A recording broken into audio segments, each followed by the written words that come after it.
Don't get so busy making a living that you forget to make a life. નમસ્કાર, હું છું ધ્રુવ પરીખ. તમે જોઈ રહ્યા છો તમારી પોતાની YouTube ચેનલ ધ માઇન્ડફુલનેસ.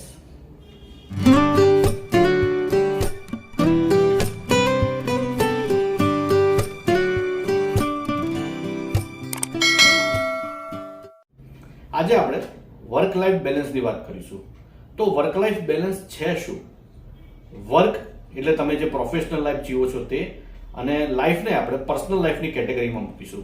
એટલે વર્ક લાઈફ બેલેન્સ એટલે તમે તમારી પ્રોફેશનલ લાઈફ અને પર્સનલ લાઈફને જે રીતે બેલેન્સ કરો છો તેને આપણે વર્ક લાઈફ બેલેન્સ કહીશું. વર્ક લાઈફ બેલેન્સને આપણે સાદી ભાષામાં ડિફાઇન કરીએ તો કોઈ વ્યક્તિ એની લાઈફમાં જરૂરિયાત મુજબ એની પ્રોફેશનલ લાઈફ અને પર્સનલ લાઈફને જે રીતે પ્રાયોરિટાઇઝ કરતો હોય છે તેને આપણે વર્ક લાઈફ બેલેન્સ કહીશું. એનો મતલબ એવો થયો, આપણે બીજી ભાષામાં એને સમજાવીએ તો કોઈ પણ વ્યક્તિ તેના હેલ્થ અને રિલેશનને ધ્યાનમાં રાખીને અને તેની પ્રોફેશનલ લાઈફને એડજસ્ટ કરતો હોય છે અથવા તો એ બંને વચ્ચે બેલેન્સ જાળવતો હોય છે તેને આપણે વર્ક લાઈફ બેલેન્સ કહીશું. આપણે રોજિંદા જીવનમાં ઘણી વખત આ વર્ડ સાંભળ્યો હશે કે વર્ક લાઈફ બેલેન્સ જાળવવી જોઈએ.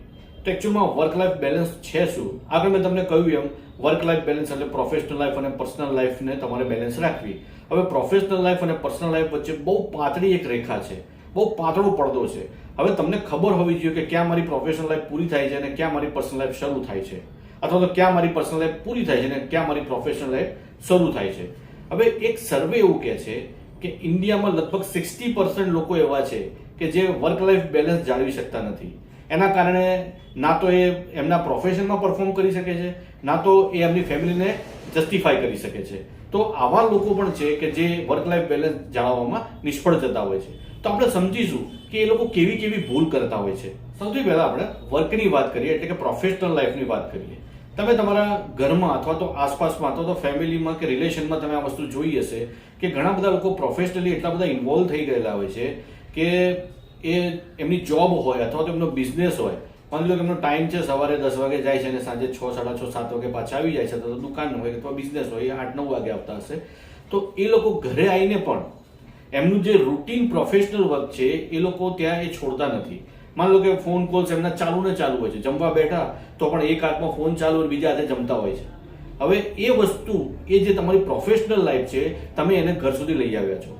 તો આ વસ્તુ જ્યારે પણ તમે પ્રોફેશનલ લાઈફને તમે આટલી એક્સટેન્ડ કરો છો, તમે ઘર સુધી લઈને આવો છો, જનરલી એવું હોવું જોઈએ કે તમે જ્યારે પ્રોફેશનલ તમારી જગ્યા છે, તમારી નોકરીનું પ્લેસ છે અથવા તમારું જે ધંધાનું પ્લેસ છે ત્યાંથી તમે ઉઠીને ઘરે આવ્યા, એનો મતલબ કે ત્યાં તમારી પ્રોફેશનલ લાઈફ તમારે સીમિત કરી દેવાની હોય.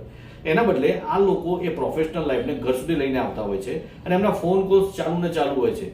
રાત્રે 11, 12 વાગ્યા સુધી એમના ફોન કોલ્સ ચાલુ હોય છે. એ જ વસ્તુ ધંધાદારી વ્યક્તિ માટે પણ હોય છે. પણ એ વ્યક્તિ ભલે એમની જોબમાં કે બિઝનેસમાં ઘણું સારું કરતો હશે, એવું નથી કે નહીં કરતા હોય. એ સારી સેલરી એમને મળતી હશે અથવા તો સારી પોસ્ટ ઉપર હશે, વારે વારે એમને પ્રમોશન્સ પણ આવતા હશે. પણ આફ્ટર ઓલ એ જે આ પ્રોફેશનલ લાઈફમાં એટલા બધા ઇન્વોલ્વ થઈ જાય છે અથવા તો એટલા બધા વન સાઇડેડ એમની લાઈફ કરી નાખે છે પ્રોફેશનલિઝમમાં કે એ એમની ફેમિલી લાઈફ ભૂલી જતા હોય છે. તો આવા કેસમાં એ પછી આગળ જતા એ કોમ્પ્લિકેશન્સ ઉભા થતા હોય છે. કેવા કોમ્પ્લિકેશન્સ? કે એ એમના ફેમિલીમાં ધ્યાન નથી આપી શકતા. એમનું બાળક શું કરે છે, કયા સ્ટાન્ડર્ડમાં ભણે છે, એનો ગ્રોથ શું છે, અથવા તો એમની જે પત્ની છે, વાઇફ છે, પેરેન્ટ્સ છે, એમની જોડે જે કનેક્ટ હોવું જોઈએ રેગ્યુલર, એ કનેક્ટ એમનું રહેતું નથી. ફોર ધ સેક ઓફ એ ઘરે આવતા હોય છે રાત્રે અને સવારે ઉઠીને પાછા જતા રહેતા હોય છે. એકદમ રૂટીન થઈ ગયું છે એમનું. એમાં કશું જ એમને ફેમિલી માટે ટાઈમ હોતો નથી અથવા તો ફેમિલી માટે કશું ઇન્ટરેસ્ટિંગ કરવાનું એમની પાસે કોઈ જાતનું પ્લાનિંગ પણ હોતું નથી. તો એના કારણે એ પ્રોફેશનલ લાઈફને એટલી બધી એક્સટેન્ડ કરે છે કે જ્યારે ફેમિલી લાઈફ હવે એમની ડિસ્ટર્બ થવાની ચાલુ થતી હોય છે. આ જ સમય છે જ્યારે તમારે ઓળખવું પડશે કે ભાઈ મારી પર્સનલ લાઈફ છે એ શેના કારણે ડિસ્ટર્બ થઈ રહી છે. પ્રોફેશનલ લાઈફ બધા આપણું ઘર એની પર જ ચાલે છે. દરેકના ઘર આપણા પ્રોફેશનલ જે લાઈફ છે, આપણે જે રોજીરોટી કમાઈએ છીએ તેની પર જ આપણા ઘર ચાલતા હોય છે.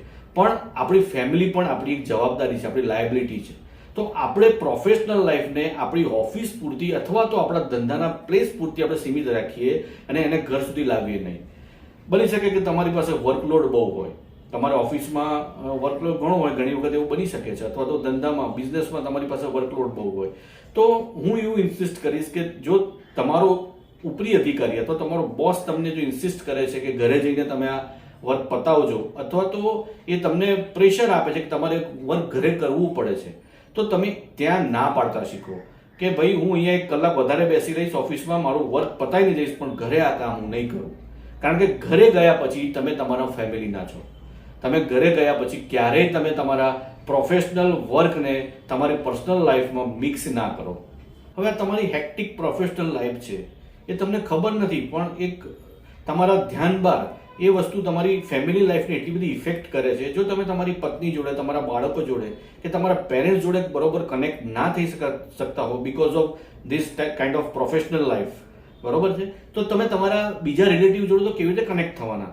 તમે ક્યારે પણ કોઈ પણ સોશિયલ ગેધરિંગમાં પણ જશો, અથવા તો તમારી ફેમિલી પિકનિક હશે, અથવા તો કોઈ તમે ફેમિલી જોડે ટૂર પર જતા હશો, ત્યાં પણ તમારું આ પ્રોફેશનલ લાઈફ તમારી ચાલુ જ રહેવાની છે.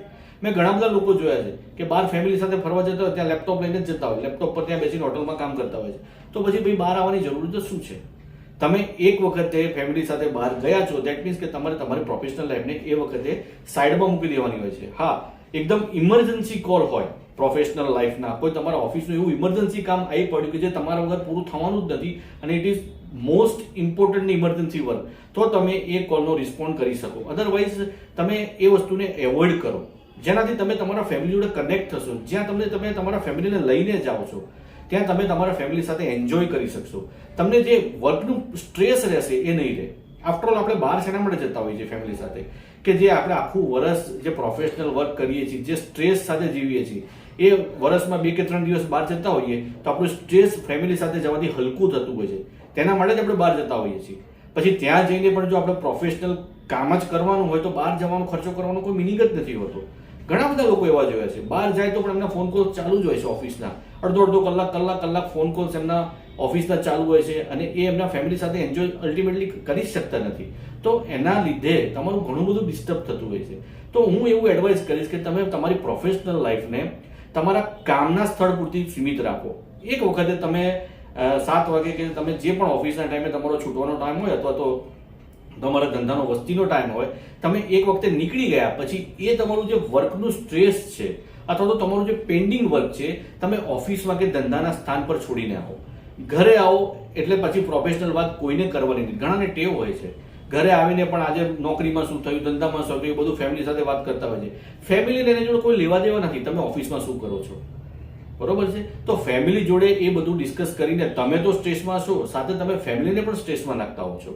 એના કરતાં બેટર છે કે તમે તમારું જે આ વર્કલોડ છે, તમારું સ્ટ્રેસ છે, જે તમારું જે પણ ઓફિસમાં થઈ રહ્યું છે, ધંધાના પ્લેસ પર થઈ રહ્યું છે, એ બધું તમે ત્યાં છોડીને આવો.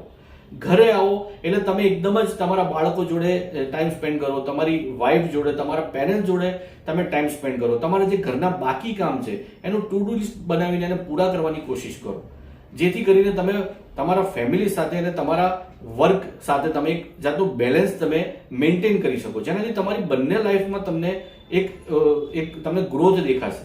અધરવાઇઝ તમે એવું મિક્સઅપ કરી દેશો કે ના તમે ફેમિલી લાઈફમાં રહેશો, ના તમે પ્રોફેશનલ લાઈફમાં રહેશો. આ તો આપણે પ્રોફેશનલ વાત કરી કે જે લોકો પ્રોફેશનલિઝમને એટલું બધું એક્સટેન્ડ કરતા હોય છે કે જેમની ફેમિલી લાઈફ હિન્ડર થતી હોય છે. હવે આપણે એ સમજીશું કે ઘણા લોકો એટલા બધા સોશિયલાઇઝ હોય છે કે ફેમિલી લાઈફ જીવતા હોય છે કે તેમની પ્રોફેશનલ લાઈફ તેઓ ડિસ્ટર્બ કરી રહ્યા હોય છે. હા, ઘણા લોકો એવા પણ હોય છે કે જે એમના કામના સ્થળે પહોંચીને પણ એટલા બધા સોશિયલી એક્ટિવ હોય છે કે થોડી વારે ક્યાંક એમના મિત્રનો ફોન આવતો હોય, ક્યાંક ઘરેથી ફોન આવતો હોય, ક્યાંક એ કોઈને ફોન કરતા હશે રિલેટિવને, એટલા બધા બિઝી હોય છે એમની સોશિયલ લાઈફમાં કે એમને એ પછી એમના પ્રોફેશનલ વર્કમાં ફોકસ નથી કરી શકતા.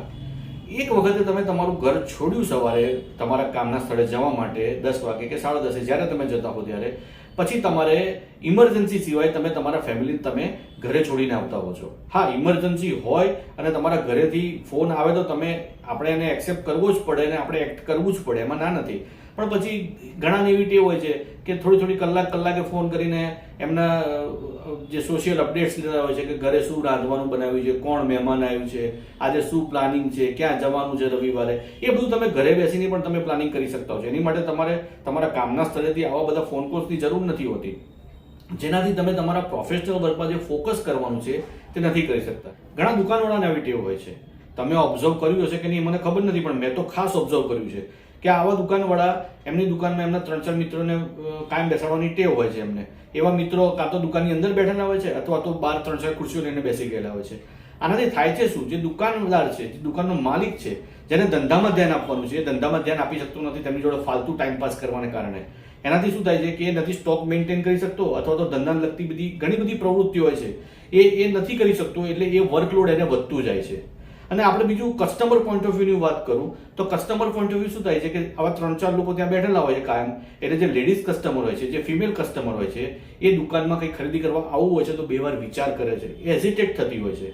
અલ્ટિમેટલી તમે સમય જતાં તમે તમારો ધંધો બગાડી રહ્યા હોવ છો, તમારો ધંધો ધીમે ધીમે ડિગ્રેડ થતો જાય છે અને આગળ જતાં આવી દુકાનો બંધ થઈ જતી હોય છે. તો મહેરબાની કરીને તમે તમારા પ્રોફેશનલ લાઈફ અને પર્સનલ લાઈફને ક્યારેય મિક્સ ના કરો. ઘણા નોકરીઓને એવી ટેવ હોય છે, નોકરી પર બેઠા બેઠા એમના મિત્ર વર્તુને ફોન કરતા હશે અથવા તો ફેમિલીમાં ફાલતુ કોલ કરતા હશે, જેનાથી થાય છે શું કે જે એમને વર્કિંગ અવર્સ એમના હોય છે એ વર્કિંગ અવર્સમાં એમને એમનું કામ પતાવવાનું હોય છે, પણ એ કામ પતતું નથી અને વર્કલોડ એમના પર ચડતું જાય છે. હવે આ વર્કલોડ ચડવાના કારણે જ્યારે ઉપરથી પ્રેશર આવે છે ત્યારે એ પછી પ્રેશર હેન્ડલ નથી કરી શકતા, અને એ પ્રેશર જે આવે છે એ સ્ટ્રેસ છે એ પછી એમાં ફ્રસ્ટ્રેશનમાં કન્વર્ટ થઈ જાય છે, અને ફ્રસ્ટ્રેશન પછી એ ક્યાં ઉતારે છે? ઘરે જઈને ઉતારે છે, જેનાથી તમારા ઘરમાં પછી ઝઘડાઓની શરૂઆત થતી હોય છે. તો ક્યારે પણ આ વસ્તુ ખાસ યાદ રાખો કે ક્યારે પણ તમે તમારા વર્ક પ્લેસ પર એટલે કે પ્રોફેશનલ જગ્યાએ તમે તમારા સોશિયલ કામને ના કરો, અને તમે તમારા ફેમિલી લાઈફ જ્યારે જીવતા હોય ત્યારે તમારા પ્રોફેશનલ કામને ઇમરજન્સી સિવાય કરવાનું ટાળો. તમારે આ તમારી બંને લાઈફને અલગ રાખવી જ પડશે.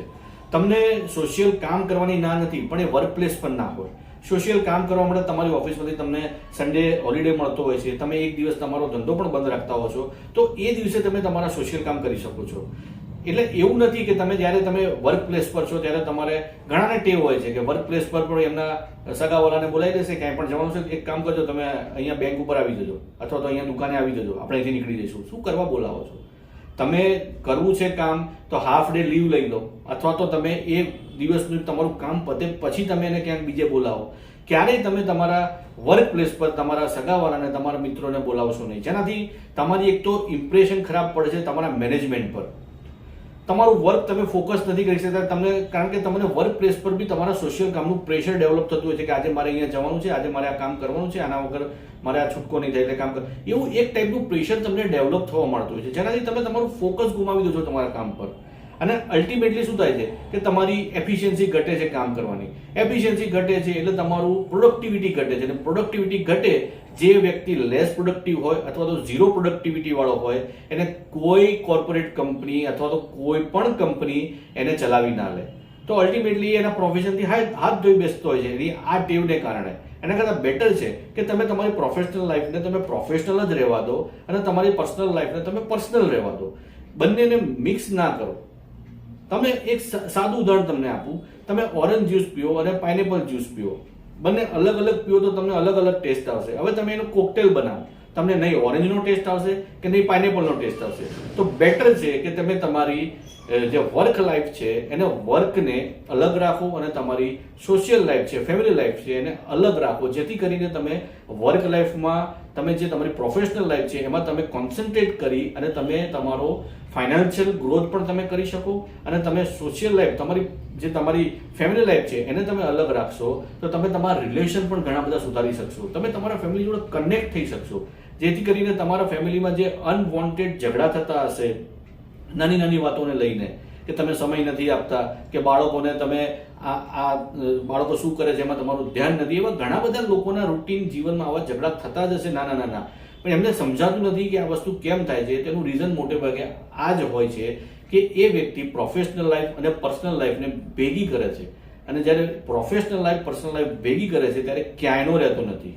વધારે પડતો વર્કોલિક માણસ એની સોશિયલ લાઈફ ડિસ્ટર્બ કરે છે, અને વધારે પડતો સોશિયલાઇઝ માણસ એની વર્ક લાઈફ ડિસ્ટર્બ કરે છે. તો બેટર છે કે તમે એ જે પાતળી રેખા છે બંને વર્લ્ડ વચ્ચે જે પાતળી રેખા છે, તમારું પ્રોફેશનલ વર્લ્ડ અને તમારું સોશિયલ વર્લ્ડ, એ રેખાને, એ ભેદને તમે ઓળખો અને બંને વર્લ્ડને તમે સેગ્રીગેટ અલગ જ રાખો, જેનાથી કરીને આગળ જતા અલગ અલગ કન્ફ્લિક્ટ્સ ઊભા ના થાય. આઈ હોપ કે તમને આ વિડીયો ગમ્યો હશે. ચેનલને સબસ્ક્રાઇબ કરો, વિડીયોને લાઇક કરો, કમેન્ટ સેક્શનમાં કમેન્ટ કરો. Thanks for watching.